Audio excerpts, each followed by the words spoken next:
Good morning, everyone, and welcome again to the 15th Annual North Carolina Black Summit.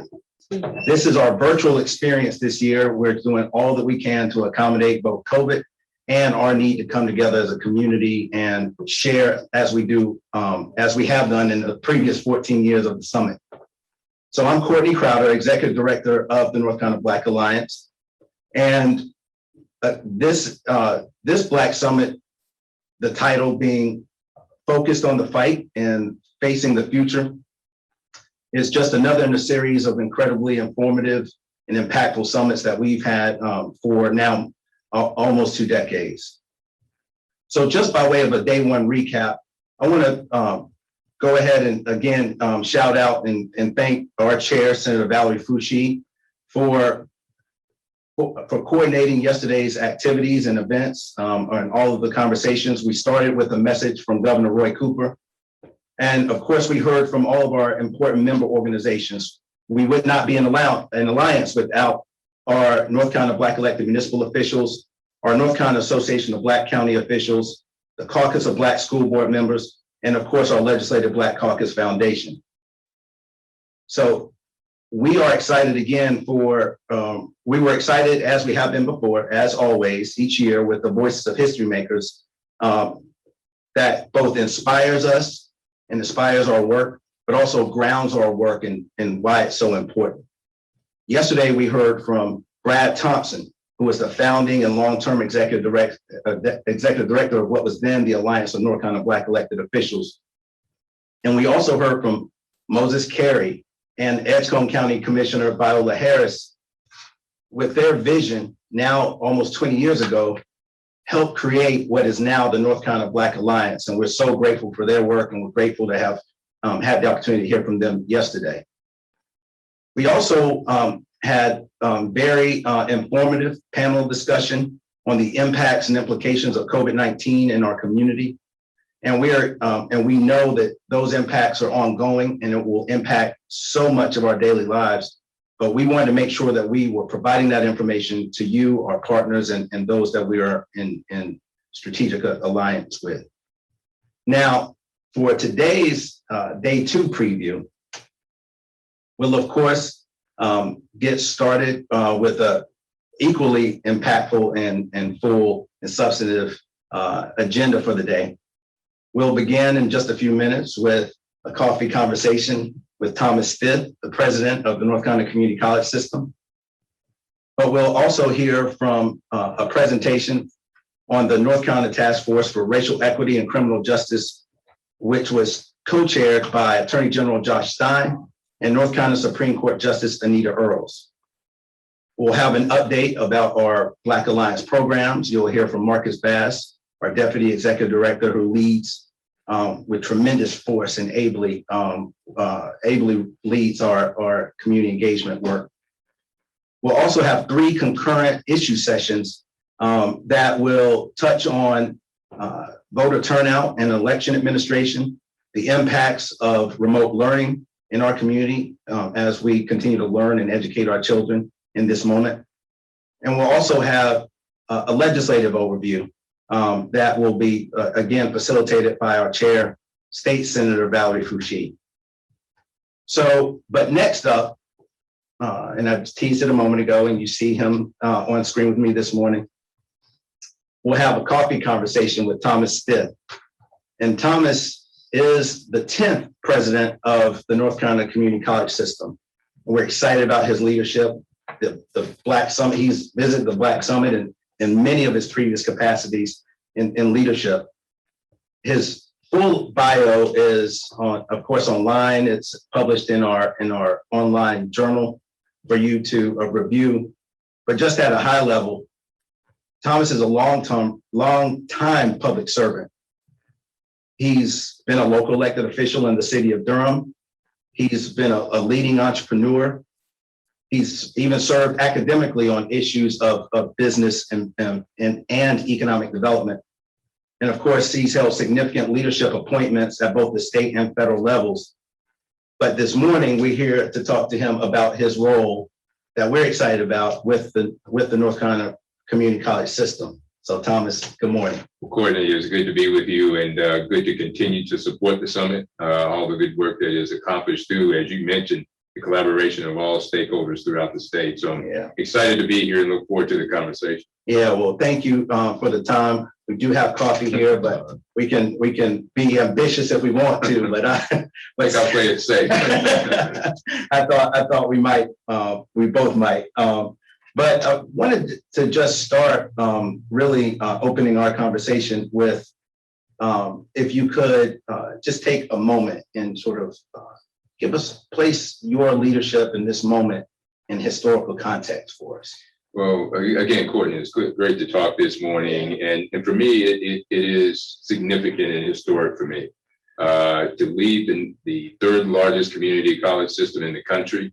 I submit the best community college system in the country at this time in our state's history. You know, I'm a North Carolina native, and I just see it as a blessing. The community college system plays such a critical role in our state's not only educational system, but our economic development ecosystem.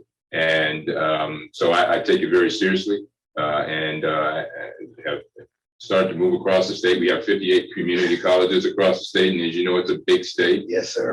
Very diverse state. And that's our strength.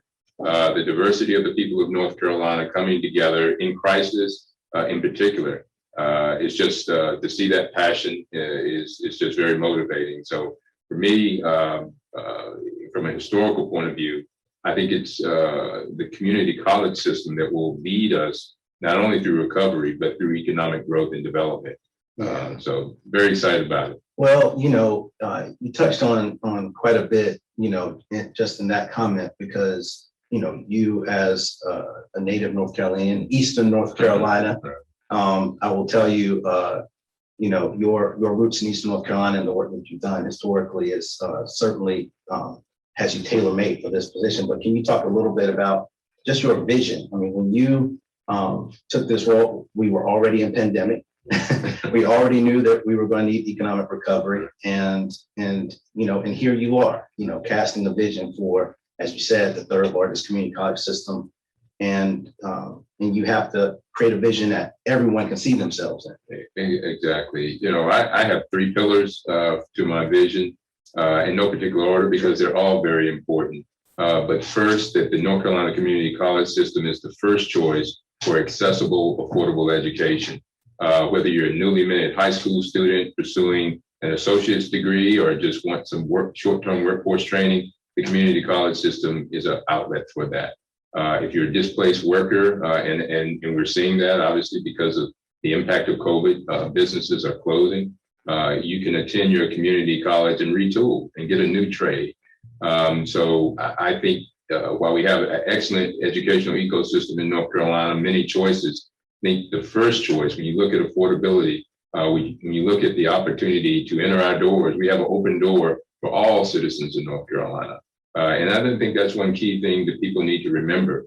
Their local community college has an open door. You enroll, you participate, and you're educated. So first and foremost, that we are that first choice. So the first look for accessible, affordable education. Secondly, that we do not only lead during this recovery, but we lead the growth of North Carolina's economy moving forward. We have a strong working relationship with business and industry because if you talk to CEOs across the state, business leaders across the state, they are hiring. They have opportunities within their companies, and they're seeking out the workforce that we can prepare within the community college system. And for me, a foundational point is what I touched on a little earlier. It's the diversity of the people of our state is our strength. From the mountains to the coast, to the Piedmont, that's our unique competitive advantage. And I see our community college system becoming a national model for diversity and inclusion, building on the strength of our citizens, building on the strength and the tradition of North Carolina, and really leading from a national perspective when you speak to diversity and inclusion. Yeah, well, I think certainly diversity and inclusion in this, you know, has been the issue of the day. Obviously, you know, justice is at the center of every business plan, every strategic plan. And again, you're, you know, your leadership as, being an African-American leader, sort of steering the helm in this moment, I mean, is tremendous. And I just wonder, as you sort of look at that issue and think about it proactively, how do we, continue to support as an alliance, support that? Sure. I think one, what we're doing today, always having dialogue, and in the community college system, while it has been a stalwart, we still have work to do. I'm in too many conversations that people say, well, our system, North Carolina community college system, is the best kept secret in North Carolina. Yeah. And they feel that's a compliment, and I take it as such, but that's not where we want to be. We want to be known. I was just at one of our local community colleges, just happened to be down east, as you know, my family's from Eastern North Carolina, and it was at Pitt Community College. Very just strong, excellent leadership with Dr. Rouse at Pitt. And you had a classroom full of high school students. They were learning electronics. They had studied formulas for 2 weeks prior. They were actually building the widgets and flying them. But the striking thing about that is it was during their spring break. And so you had students on campus investing in their educational future, utilizing their local community college. So as I tell that story, I know the opportunities that exist when our citizens engage, whether it's, as I said, a worker retraining or a high school student.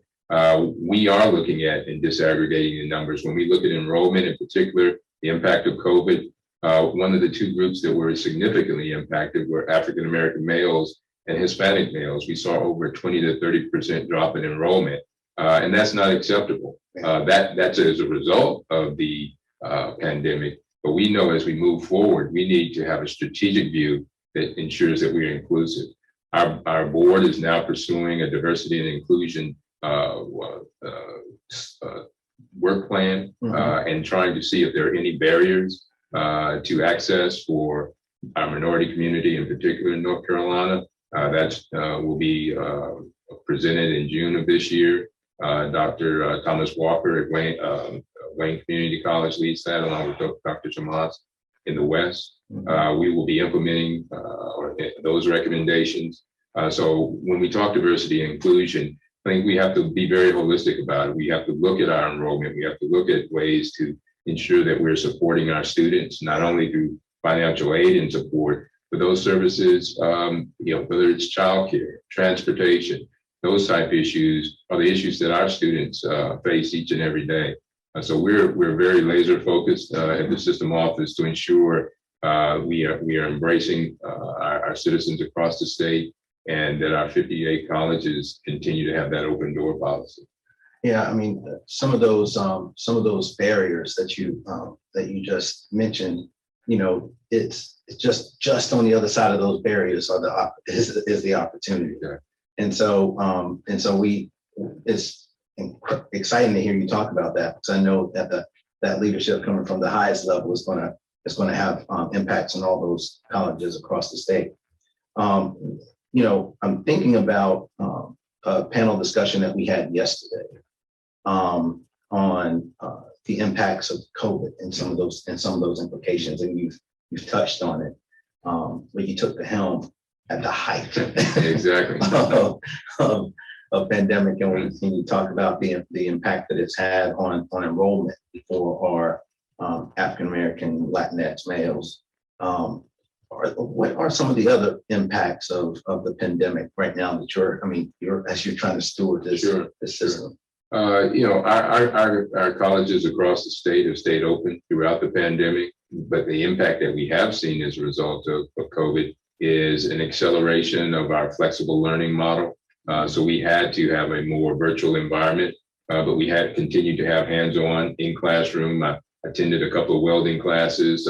They've yet to let me weld. I don't know if they just assessed it. I need a few classes before they can let me near the equipment. But so having said that, we've had to pivot because of the environment. It provided us an opportunity to utilize some of the federal funding to assess what rural community colleges didn't have access to broadband or wireless communications.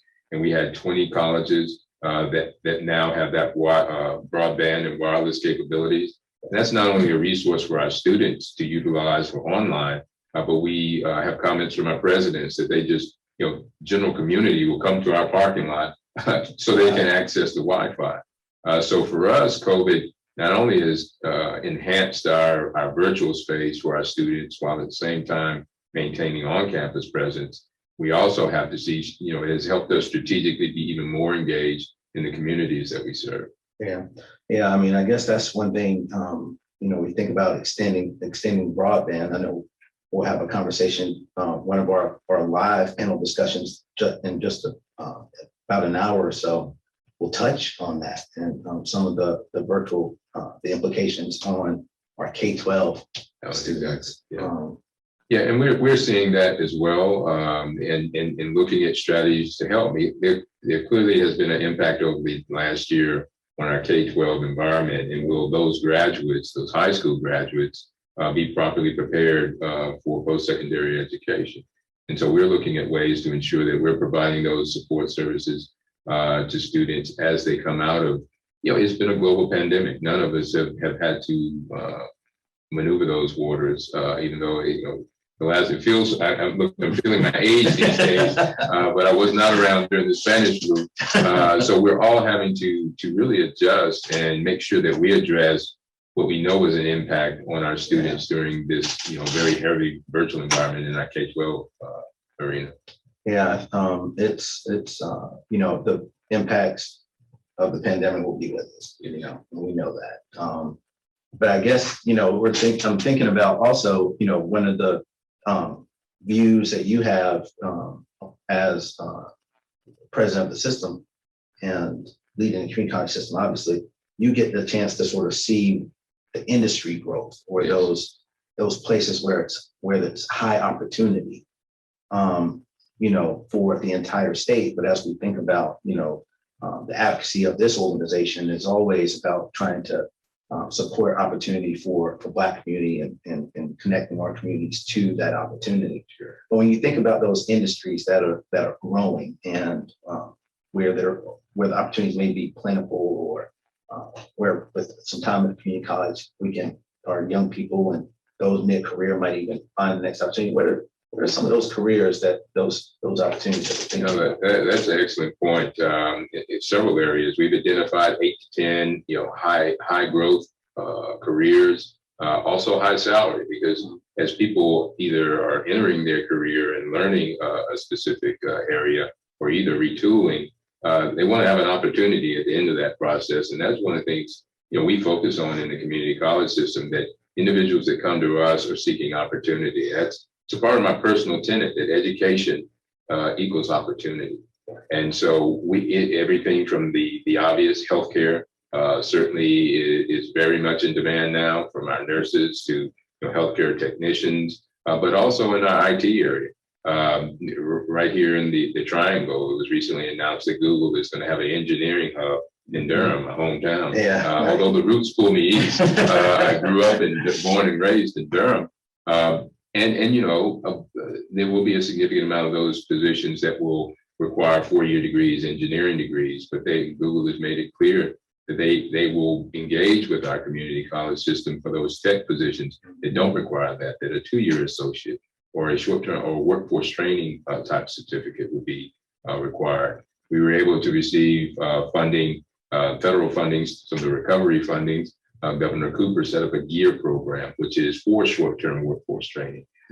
With significant amount of funds available, where we're going to start ensuring that we're amplifying that message so that individuals know their financial resources available to hone in on some of these careers that we've identified that are in very large demand. We talk to CEOs across the state, and as I have those conversations, whether it's the coast or the Triad or the West, it could be in the automotive industry, and they say, I could hire 100 techs today. In the boating industry, the same thing. And so the opportunities exist.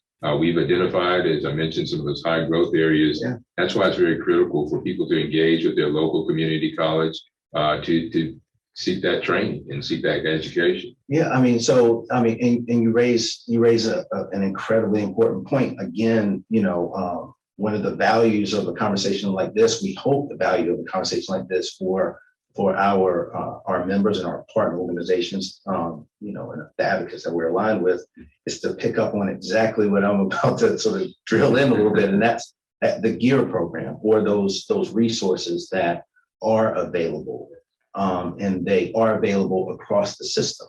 Yes. So if we have young, enterprising, or mid-career folks that are looking for that next opportunity, they should approach the community college, their local community college, as a resource. Oh, clearly. And I think, and that's our role, to ensure that we make those resources known to individuals that are seeking it. You have the GEAR program, as I mentioned, providing financial support for our curriculum programs and the 2-year associates, that type track. And we also have a track for teaching, where you can either associates in arts or sciences and teacher preparation. And we have articulation agreements with our 4-year institutions in the state. We also, strong support by our North Carolina General Assembly to ensure that we have the proper resources to meet the demand. But again, making sure that people identify the community college as a resource for them to pursue their initial education or retraining is really critical at this time. Yeah, no, and I think, we find, obviously, with our connection and our local advocacy, that it's about, again, connecting to those opportunities. But we also see it on issues like minority business participation.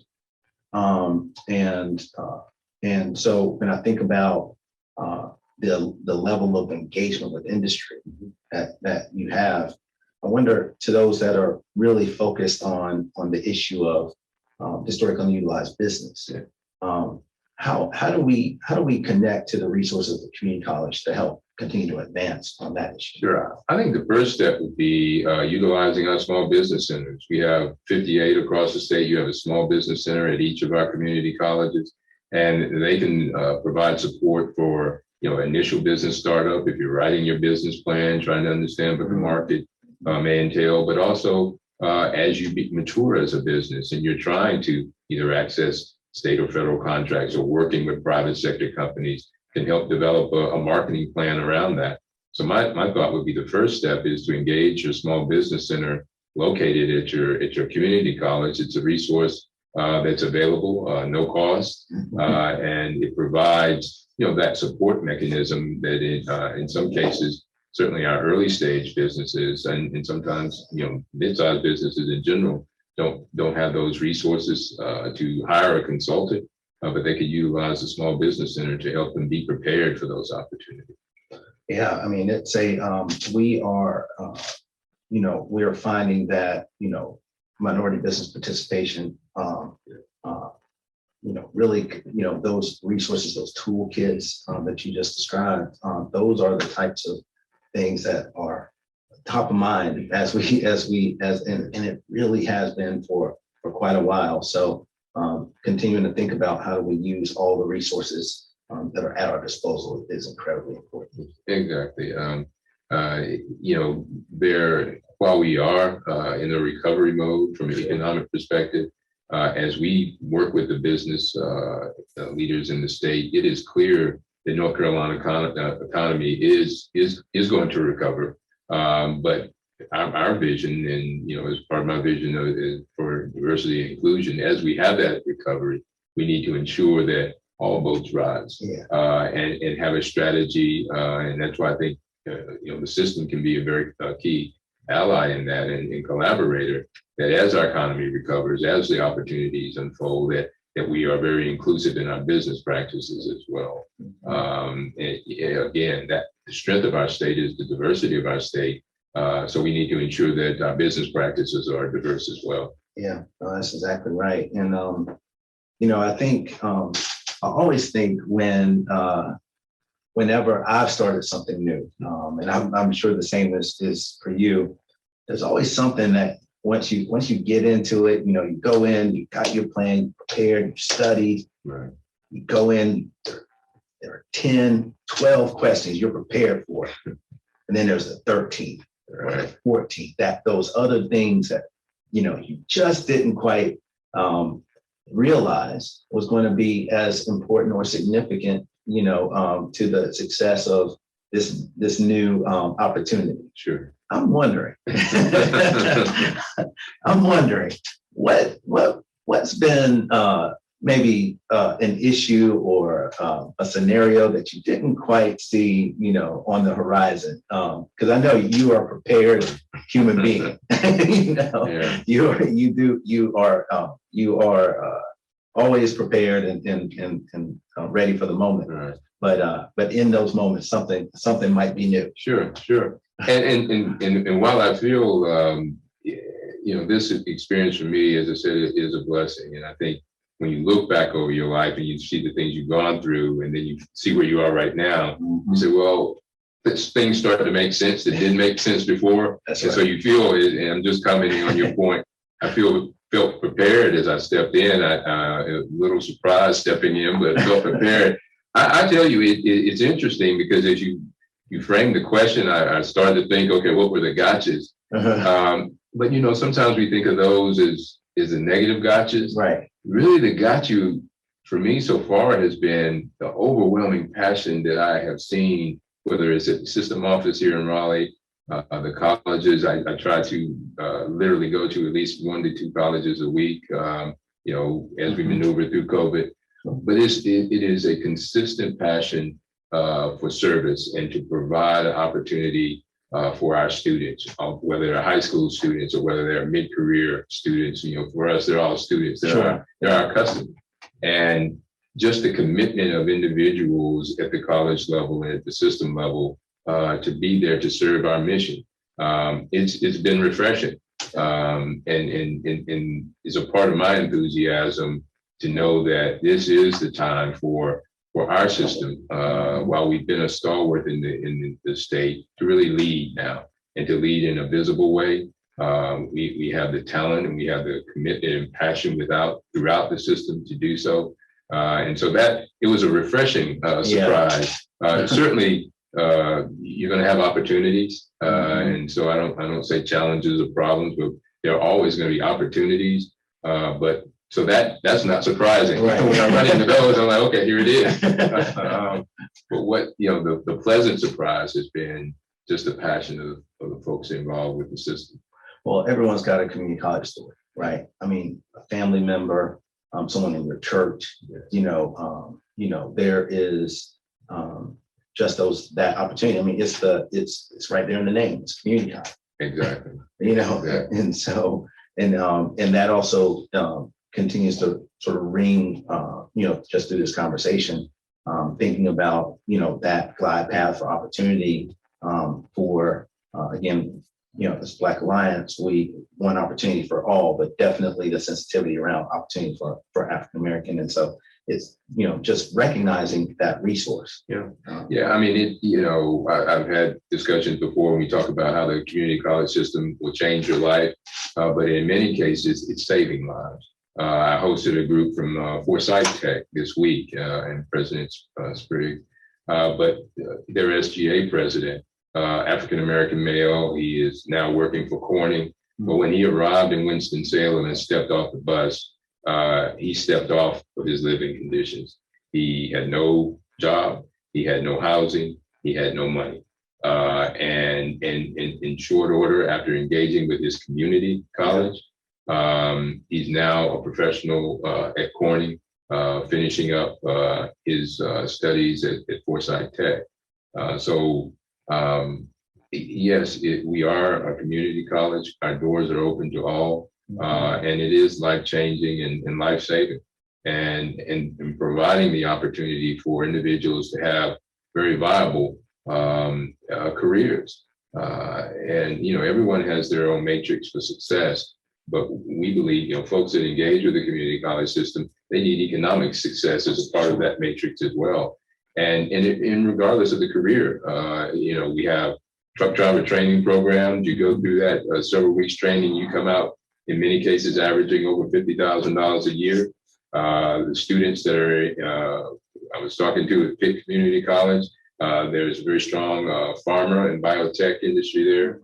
You graduate making $45,000, $50,000 a year, and in a couple of years, they're over $100,000. Right. Yeah, I don't know if you called the plumber anytime lately, but we have that training as well. And an interesting story in Western North Carolina, I was at a meeting of 10 presidents, and one of their students approached one of the presidents and said, you want to know how you become a millionaire? And he's like, well, how? Say, go to community college and learn to be a plumber. He had done so. He practiced the trade for about 2 to 3 years, started his own company, hired 6 or 7 other plumbers. And now he owns a multi-million-dollar business. So the impact, and that's his path. Sure. But as you look at the opportunities within the system, whether you want to be an entrepreneur through a trade, or whether you want to be a healthcare provider or work in IT, the opportunity to do that is there, and the open door and the financial accessibility of the community college system is what really uplifts my point that we need to be the first choice as individuals look at their career future. Yeah, well, I mean, it's the conversation this morning and with the coffee that we did not have. Exactly. But it smells good. But it smells good. It's great. It's wonderful. But it really, the conversation, I think, allows the folk, the Black Alliance and our partners to appreciate and see your passion and to see you yet again with this organization in a key leadership role for our state. And so, first of all, we thank you for your continued commitment and your responsiveness and your willingness to always join with us and to share. In what you pointed out and shared this morning about the community college system, I think will continue to allow us to hone our advocacy and really push and be in partnership even with the system as we advocate in our partnerships. And so we look forward to seeing you again. Well, I look forward to the invitation, and we'll try to get at least one sip of coffee next time. Next time. Too risky right here on this camera. Right. But again, Thomas, thank you. And as we continue to move through our agenda for the day, again, we thank President Stith for his time. But we also know that as we move into our next segment, we're going to have more of a presentation about the North Carolina Task Force that's working on criminal justice reform in our justice system that's already really laser focused on addressing systemic racism throughout the justice system. There have been recommendations, over 123 to be exact, recommendations for policy, accountability, fairness in the court system. And so we are looking forward to that presentation coming to you all now. And again, we thank President Stith for his time this morning.